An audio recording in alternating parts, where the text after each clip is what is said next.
JP, What's happening? what's going on? Oh, it's been a busy day. Busy day. How about you? Same here. You up in Clemson already? I came in last night. There you go. I will be gone from my house through at least the 10th. So you've got a good little stretch up here for a minute. Settle on in. It'll be a while before I sleep in my bed again. Well, little vacation, kind of. I guess. Welcome everybody to this postseason edition of Rounding the Bases. I'm Ashby Mixon here with Jason JP Priester. JP, lots to talk about tonight. Lots to talk about. It is postseason time. It is postseason There, time. this is the most important part of the season. You know, Eric Backett even talked about it today. We are going to be judged based on what we do from here on out. And he said very specifically, we're okay with that. And he has continued to say that since, when we were sitting here talking about, the Arlington start to the season, we were saying the same thing that he had said. I think he likes it that way. He's made no bones about it since the day he got hired. That's the goal, getting the program back to Omaha. They've not been since 2010. And he talked about it today. Another thing he talked about today, it's not just getting back. It's getting back, not just winning it, but winning it multiple times. That's what you want to hear from your head coach. Absolutely. And we've said since the beginning, talk about the logical next step. His first year, you host a regional, then you win a regional. Now you're headed to Omaha. We'll talk about all about this and also ACC tournament coverage. But first, want to go ahead and thank our sponsor, Shorty and Goose's Driving School, your one-stop driving shop. They have many years of experience and pride themselves on being a small family business rather than just a business. They offer everything, including permit testing, first-time driver's license courses, and defensive driving courses to lower insurance costs and point reductions. Call or text Freddie at 843-495-0741 to find out how Freddie and Liz can help you. So, let's start by talking about this past weekend. And the Tigers go to Durham, come up with 3 wins in 4 days, make it all the way to the ACC championship game. Going into that, what were you expecting to see, and what do you think Clemson needed to have to host a regional? I thought that they needed to win at least one. I thought they were in pretty solid shape going in. They might not even needed to win one, but I thought once they won one, that was it. It was locked up. Anything after that was gravy. And if you can make a run to Sunday and actually win that thing, then you're back into discussion for top 8 seed. Obviously, that didn't happen, but they were right on the verge of that happening. We talked about it pretty in depth last week. I didn't think they had it in them to make that kind of run to Sunday. They surprised me. I was expecting to be up there a day or two and come back home and be getting ready for regionals, but man, they made it a run. Just ran out of gas in that last game, just kind of ran out of arms. We've seen it a few times, throughout the course of the season where they kind of run out of arms on a Sunday or not want to waste some on a Saturday in a blowout and a game kind of get away from them. But I was glad to see Talon Bell kind of step up and pitch fairly well. You got another really good outing from Titsworth, and you get what you always get from Canuck. But outside of that one game on Sunday, I thought the offense, it's really starting to come around. It was in such a shell during that 3-week stretch where they lost 9 of 12. They just were struggling so mightily, and it wasn't just one person. It was everybody. And they've kind of come out of that thing. And, you always hear coaches talking about how you want to be playing your best ball at the end of the season going into both season. And this team's probably playing some of the best ball it's played all year. Well, we talked about, I feel like every single week, runners in scoring position. And they had the bases loaded 2-3 times and couldn't knock any runs in. And I think the biggest picture of how different that was, in the Pitt series, but especially in the ACC tournament, was Jacob Jarrell's grand slam against Georgia Tech. against the overall 1 seed in the ACC. That was one of the most clutch hits of the entire season. And I missed it. I heard it as I was walking to the car. I knew something good had just happened because the whole place went crazy as I was walking down the sidewalk down the left field line there. But yeah, how many of his home runs have we seen this year that have just been solo shots? Because there's nobody on base, and I guarantee you, 3/4 of his home runs feel like they've been solo homers. I can't tell you how many times I've written the words Jacob Jarrell hits a solo shot. Me and you both. And he finally comes up with some guys on base, and he makes the most of it and delivers. And credit to the guys in front of him for getting on base. That was a big hit in that game because Clemson was trailing. Tech kind of had all the momentum early, and you're thinking I know I was thinking they were probably headed for an exit as I was leaving the stadium. I had to leave in the second or third inning, whatever it was. But I figured I was not coming back for Sunday. But yeah, that was a big time hit from a big time player. And, I thought it was pretty cool after the game when Eric Bakich was asked about Gerald, and they're sitting side by side there, and he goes into this spiel about how he's the hardest working kid he's ever seen in college baseball. And you could tell Gerald was kind of, priceless reaction. Yeah, he was getting a little, I don't know, I don't want to say bashful or embarrassed. I don't think that's the right word, but maybe a little flush in the face. Thought he might have teared up a little bit or trying to fight off a tear or two. I mean, it was pretty cool. That's some pretty high praise from a coach that's been around for longer than he's been alive. Absolutely. And it's a testament to him staying at Clemson and working his way up. You start as a freshman and you're competing with another really solid catcher. Same thing last year with Jimmy Obertop. And then to have this kind of year and for his improvement to just be linear throughout the whole season has been really cool to watch, I think. And, he's one of the premier leaders on this team as an upperclassman, somebody that's been at Clemson all 3 years. And I don't want to leave this part out. We're talking about a guy from Florence, South Carolina. Florence. Represent, JP. That's right. Yeah, in this era with the portal and everything, it'd have been so easy for him to say, hey, I'm tired of having to split time with this guy. Or man, they brought in a catcher to split time with me from the portal like they did with Obertop last year. It'd have been so easy for him to pack his bags and go somewhere else, but he stuck it out. A lot of guys don't do that anymore. They don't stick it out after a year or two. And, he has, and it has certainly paid off for him. And, he's leading this team in home runs. I know they don't hit a ton. 15 is still solid. That's what I was about to say. He's up to 15 now. That's a pretty good year at the plate.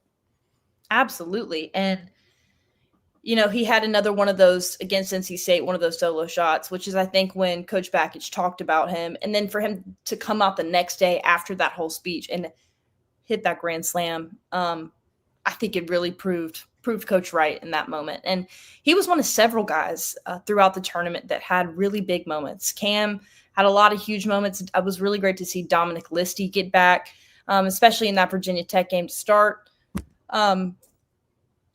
I think this is the most cohesive that the offense has looked in a long time. And, after the Pitt series, you're kind of sitting there thinking, great, this is momentum. This is a first sweep in a long time. But it's against a Pitt team that hasn't had a lot of success this year. How is that going to translate when you're playing an NC State that just swept you? A Georgia Tech who's the, first overall seed. And I think despite losing to North Carolina in the way that they did, having that kind of run is the best thing you can have going into hosting a regional with 3 really competent opponents. Yeah, I'm on board with that. I think that win against North Carolina State that night, because that was basically a road game. That place was full of red and white NC State fans. I mean, it was probably 80% Wolfpack fans. So it was just like playing on the road in a even bigger ballpark than what you'd see at State. I think that place holds 2,200. It's raucous for 2,200, but this place was bigger. The pressure's even the stakes are raised. Let's put it this way. So I think that was a big one. Kind of a little bit of payback, a little bit of revenge factor. But first, but for the biggest thing is the confidence boost you get. Hey, we went up there. These guys didn't just sweep us; they kicked our tails. To use Bakic's term, he said they dominated us, or he used the word dominant or dominated or something after that sweep in Raleigh, and that's exactly what it was. And then you go to Durham, right there pretty much on their home turf and eliminate them. I think that was a big thing that can springboard them into this regional. And then you beat the top seed at Georgia Tech the next day. And again, I don't think what happened against North Carolina is a very good indicator of how the two teams match up. You got one team playing their third game in 4 days, and you got another team playing their fourth and 5th days, or fourth and 5 days. So not the best of equalizers there. It does show you how important it is to get that double bye, but I think that's about all it shows you. How much do you think their success in ACC tournament moved them up to the overall 11 seed? Maybe a spot or two. I think I saw they were 14th coming in to the ACC tournament. So, 2 or 3 spots maybe. It got them matched up with LSU. I mean, but 2 weeks ago, we're talking about a team that we thought was probably going to go on the road and play in Conway or at Georgia or somewhere like that. So what they did after that stretch where they lost 9 of 12 and where they just did not look very good, even there's a way to lose and still be, look good losing or look competitive losing. There was a lot of those games where, things just were not clicking. They just didn't look very good. Backus likes to use that term complimentary baseball. They weren't playing complimentary at all. I thought they did a really good job of that in Durham. Hopefully you like to see them keep it up starting tomorrow. So let's talk about it. Third regional Clemson's hosting in 3 years. Every year of Coach Backich's tenure. How important is it that Clemson does have recent experience hosting a regional, and most recently winning a regional for this year? What does that experience do? I think that's big for a lot of these guys, because a lot of these guys were here last year. Not all of them, but a lot of them. Some of them here the year before last. But not only winning a regional last year, but getting into that super regional and getting that experience, it helps you know what to expect. You know what you're going to get from the crowd. You kind of been there, done that. You don't have to worry about maybe the moment being too big for some of those guys because they've never been there before. If for some reason they underperform, it's not going to be because the moment was too big for them. It's just going to be maybe the other guy got the best of them or the other team was better or whatever. It's not going to be because, the pressure or anything. I think it helps with kind of easing some of the pressure some of those guys feel. Obviously there's some guys that haven't played in regionals before, not many, but a few. So this will be their first taste of it. But fortunately, you got a lot of veteran leadership on that team that's kind of been there, done that, and they know what to expect. So let's talk about who Clemson will and can potentially be playing in the next few days. Starting off tomorrow, set in stone, 6 p.m., be there or be square. Tigers will face off against USC Upstate, who they beat earlier in the season 7-0. But as Coach Backich said today, really means nothing because this team went on to win the Big South tournament. They, according to Backich, are the best 4 seed in the whole bracket. They have 7 guys hitting above 300. This is a really solid team. They've hit 99 home runs. They've hit 99 home runs with like 5 or 6 guys in double digits. Yep. They've got one guy that's hitting 400 on the button. They can hit the ball. We didn't see a lot of that in that game against Clemson earlier in the year. It was early in the season. It was in Greenville there at Floor Field. Clemson won that game 7-0. I think that was McGovern's only start of the year, and B.J. Bailey came in behind him. I think Titsworth pitched in that game for a third of an inning. I think he did. I think he had to come in and get maybe Bailey out of a jam there late. But, yeah, that game doesn't really mean anything at this point. It was a midweek game. We've talked about it before. There's not a lot of stock put in midweek games. You're not running your best arms out there, although It ended up being that McGovern and Bailey ended up being two keys in the cog. But I just don't think you can put a whole lot of stock in that. But at the end of the day, this is still a 1 seed at home versus a 4 seed. I think Clemson should still be considered a substantial favorite. And I don't care who you run out there on the mound tomorrow. This is a game you got to win. You got to win, period. Especially if you're Clemson, knowing how limited you are with the pitching. I just don't know that they've got enough arms to make it through the losers bracket. So you got to do what you have to do to stay out of it day one. This is what I was about to get into, because there's been a lot of discourse in the last few days about who gets the start in game one. Is it going to be Aiden Canuck? Is it going to be a combination of Talon Bell and BJ Bailey? Is it going to be Drew Titsworth? And Bakich in the squad went with Titsworth tomorrow, they said today. And personally, I think it's a great decision because of what you just said. He has been so successful, and you cannot put yourself into a hole on that first game. You can't. You can't discount it and say this is not, a 2 or a 3 seed. Clemson doesn't have, in my opinion, the bullpen depth to come out of the losers bracket. And so I think putting a guy you trust in there, game one, is a really good call. What was your take on it? I kind of been going back and forth on this all week because I think this is kind of one of those damned if you do, damned if you don't situations. I think he could be he's going to be criticized either way, no matter how it plays out. If it's me, I'm running Titsworth out there tomorrow. I'm holding Canuck for Saturday. Yeah. And I know I said a minute ago, you got to go out there and win game one, but it's against USC Upstate. If you can't beat those guys with your number 2 pitcher, you don't deserve to be going to a super regional anyways. The bigger game's going to be on Saturday if you can get past Friday. You're going to be facing the winner of Kentucky, West Virginia. Now, we're assuming they're going to win tomorrow. If they lose tomorrow, it doesn't matter. But we're assuming they are for this discussion. And neither one of those teams have like these potent offenses. So if you can throw your ace against those guys and shut either one of them down and get to Sunday 2-0, I mean, that's the recipe right there. I knowing Bakich, I was kind of expecting him to start Canuck because he's always talking about the opponents on the, the focus is on the next opponent. We're not looking past Upstate. We're going all in on that.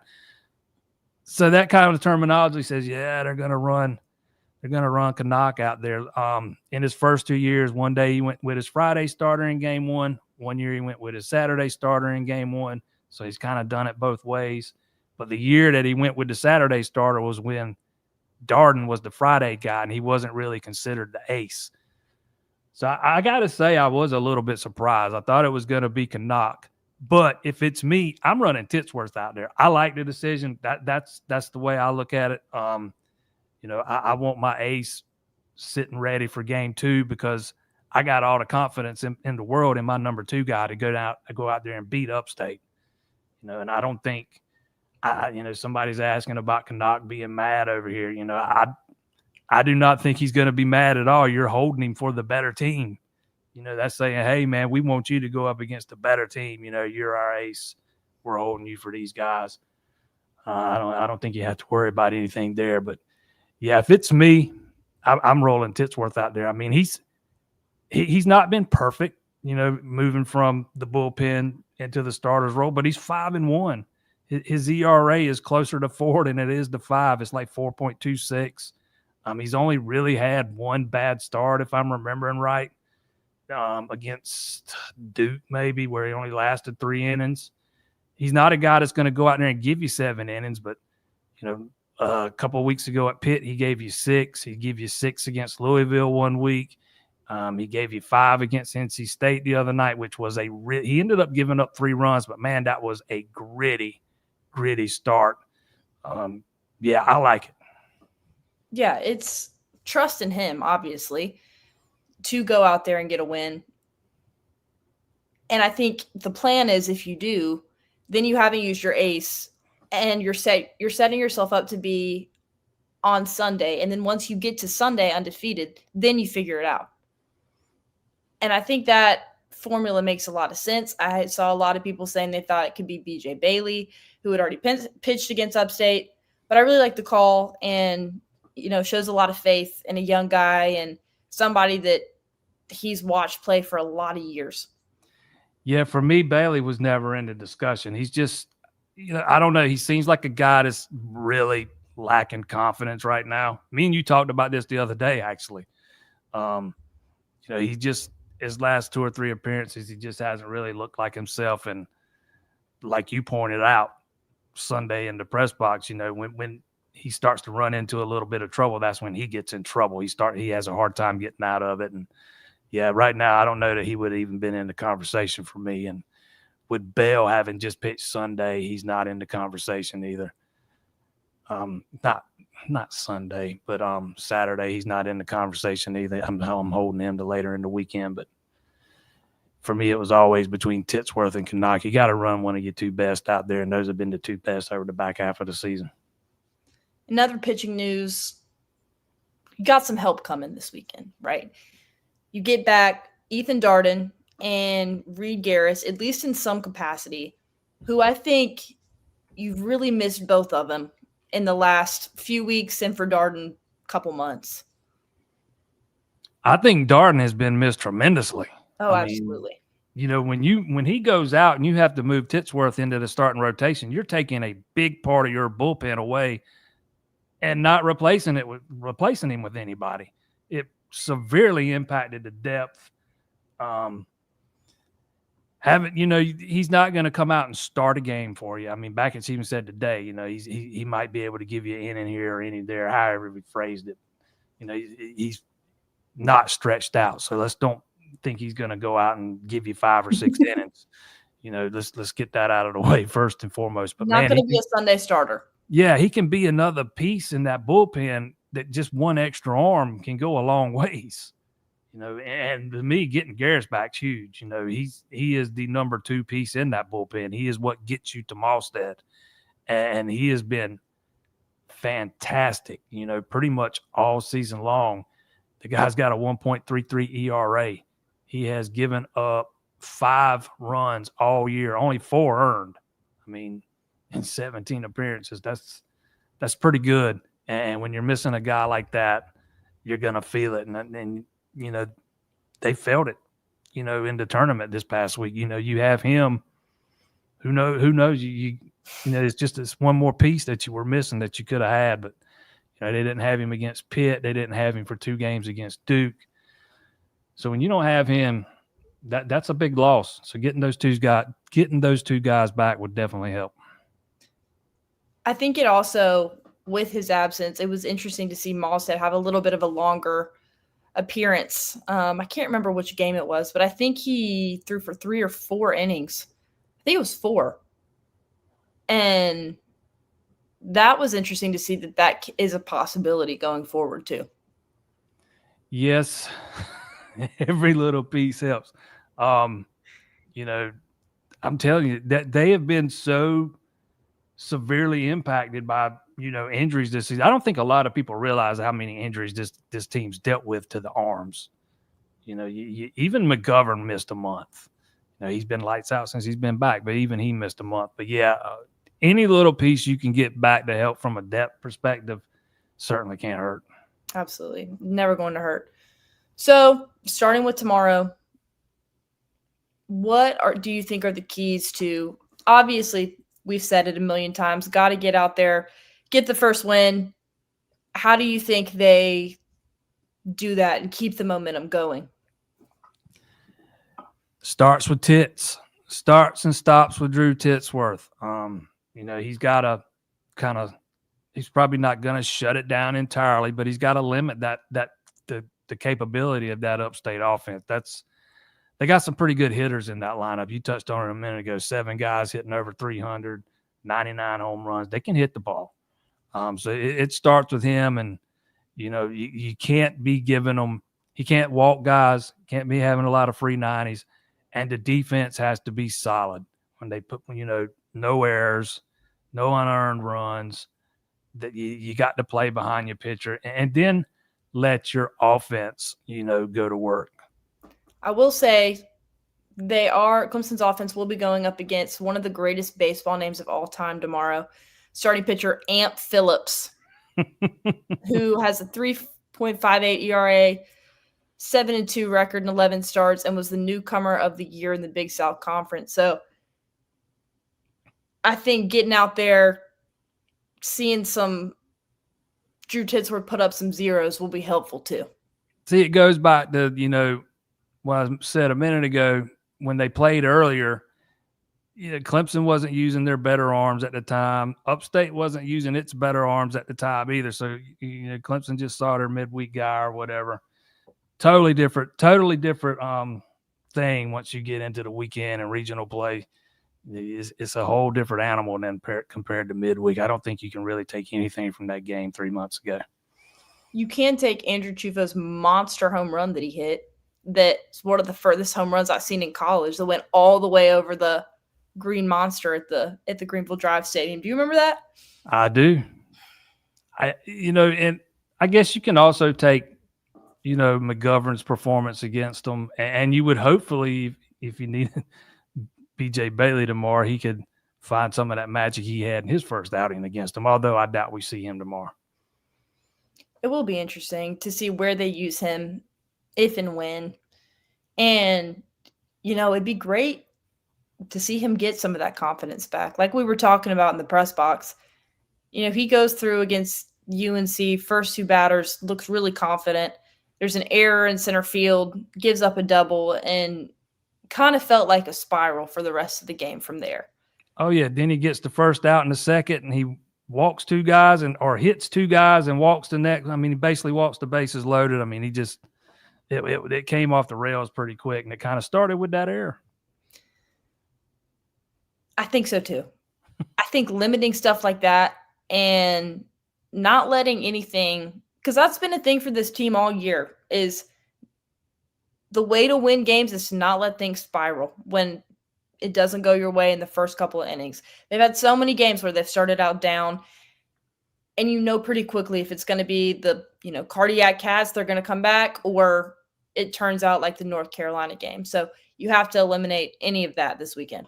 Yeah, they've been, for the most part, they've been pretty good, especially before they got into that little 3-week funk. They had been pretty good about, like you said, not letting things spiral and not beating themselves. And on top of that, taking advantage of other teams' mistakes. Like if an opponent walked them a bunch of times, it just seems like a bunch of those guys would come out around to score somehow. If they made an error, Clemson would make you pay. And some of that got turned around on them in that 3-week stretch there. But they're at their best when they're playing really good defense.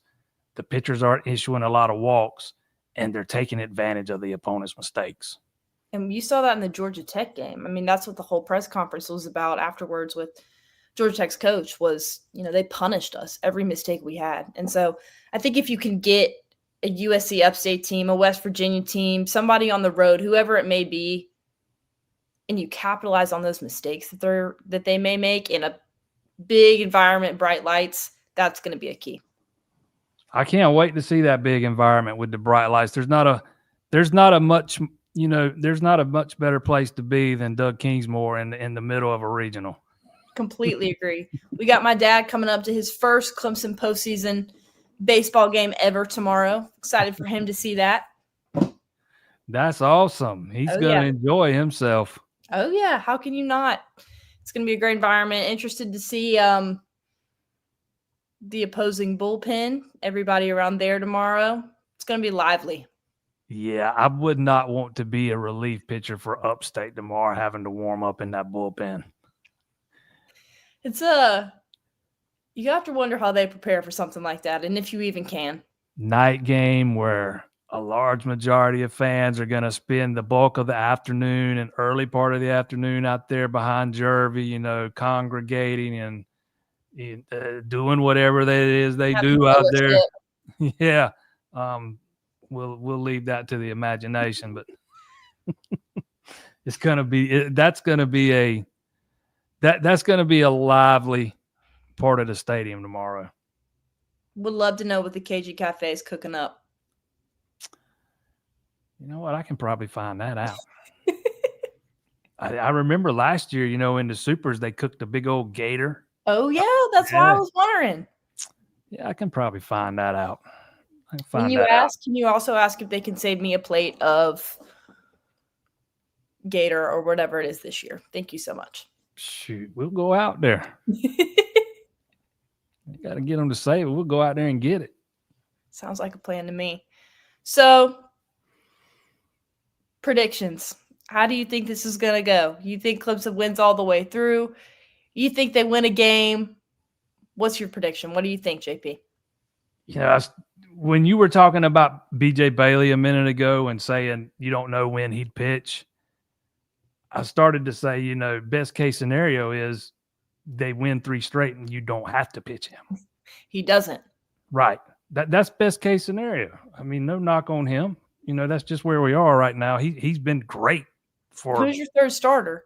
Talon Bell? Talon Bell. I mean, Bailey's been great for 4/5 of the season. I mean, there's some games they don't win without him. Let's make no mistake. He's just struggling right now. There's just that's a part of the game. If you've played baseball long enough, you're gonna hit the wall and have your struggles. But I think Clemson's gonna win tomorrow. I think they got a pretty good draw here. It's not one of the easiest brackets. It's not one of the hardest. I think it's kind of somewhere in the middle. But I think they were fortunate to get a couple of teams that don't knock the cover off the ball. I think USC Upstate's probably the best hitting of the other 3 teams. Kentucky does. They have pitched pretty well down the stretch, but that should be a good one tomorrow, by the way, Kentucky and West Virginia. But, whoever Clemson plays tomorrow, because I think plays Saturday, because I think they're going to win tomorrow. Whoever it is, I think they're going to win. And I think by the time we get to Sunday, whoever it is that they face Sunday is they're gonna be deep into that staff. And I think Clemson goes 3-0. I think tomorrow is so important. It is. If they don't win tomorrow, I think it's over. I mean, I'm not saying they can't win Saturday, bounce back Saturday and win. If they lose tomorrow, they absolutely can. I just don't know that they'll have enough left in the tank to win 2 more after that. And I think on the flip side, you get to Sunday undefeated. I don't think anybody else is going to have enough gas in the tank to beat Clemson twice. That is the path.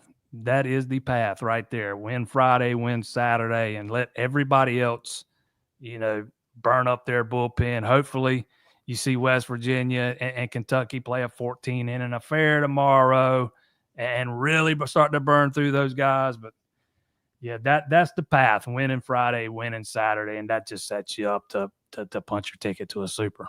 It sounds a little Captain Obvious, but that's the way we've seen it happen both ways in the last 2 years and 2 different outcomes. Yep. If you stay healthy and most of your guys are healthy, I probably feel a little bit differently. If you drop game 1 or you drop game 2, then you start talking about having to, 4 games in 3 days again, kind of like that 4 games in 5 days. And I don't weekends like in a row. Yeah, I don't like that with the way this pitching staff is right now. You need to limit the games and try and limit the appearances out there in that bullpen. So you need Titsworth to go about 5 tomorrow, and then kind of set the stage for Saturday. I'm agreeing with you. I think Clemson goes 3-0. We haven't agreed in a while. And I would like to point out that last time I was correct. However, you've been more right than I have lately. The only infamous prediction I've had all season is when I predicted Clemson to sweep North Carolina State. It's the only time I've been all the way off. Other than that, I've been close every time. I think I took 2 out of 3 that weekend. So I think Clemson overpowers USC Upstate tomorrow. I think as good as their pitching has been, they haven't seen anybody like Clemson's lineup in a while. I think, Drew Titsworth has been really solid. And I think, West Virginia or Kentucky, I think they're beatable. And you have Aiden Canuck on the mound. It's going to be interesting. But I think the Tigers win it and are either headed to LSU or hosting a Super. I do too. And I also going to make this prediction. When Clemson wins tomorrow, people are going to gripe that, or if Clemson loses tomorrow, people are going to gripe that they didn't start Canuck. And as you can already tell, before we even get there tomorrow, we've already got people griping about Canuck not starting. And if they win, people will find something else to gripe about. But that is what those coaches get paid the big bucks for, making those decisions. We get to sit here and criticize them. And if all goes well, you're so glad your tits were started tomorrow. Yeah, exactly. I mean, I'm just going to double down on that. I think it was the right decision. I think that's what I'd have done in the same spot.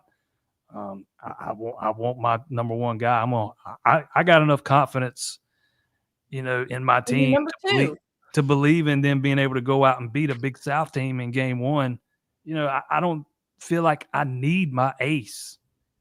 I want to save him for the big dog on Saturday, whoever that turns out to be. And I want to be 2-0 2-0 when I get to Sunday. And I think that is, the best chance for me to do that. So you're going undefeated regional champs. I'm agreeing. And somebody's going to Baton Rouge. And somebody's going.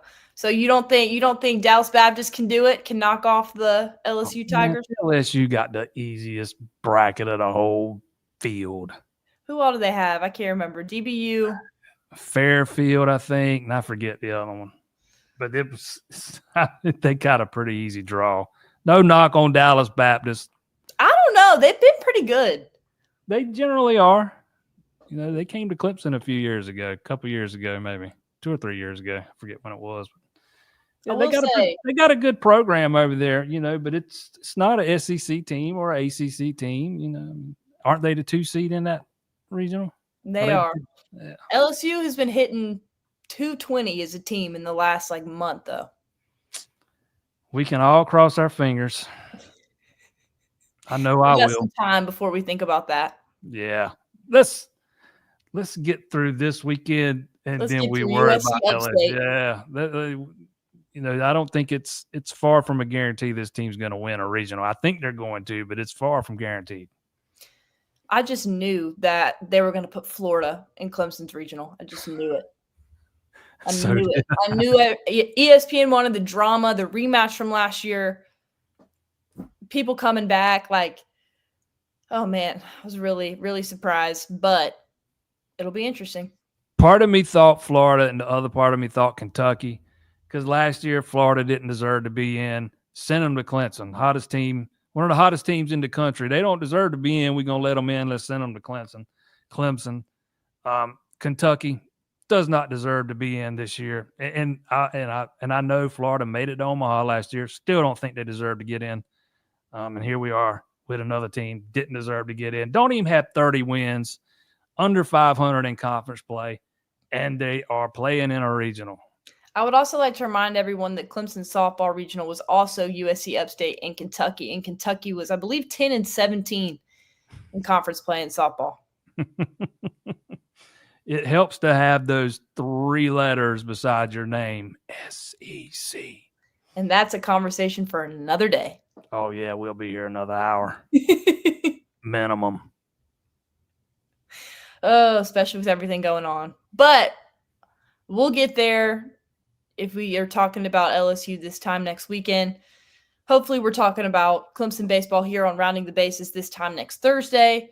We'll have you updated with all of our coverage this weekend on the Clemson Insider. Make sure to follow us there and follow Rounding the Bases for all your Clemson needs.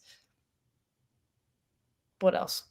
We want to thank our sponsor, Shorty and Goose's Driving School, for supporting us this entire season. Make sure you check them out for all of your driving needs, and like and subscribe to Rounding the Bases. We will see you guys soon and keep you covered for all Clemson regional information.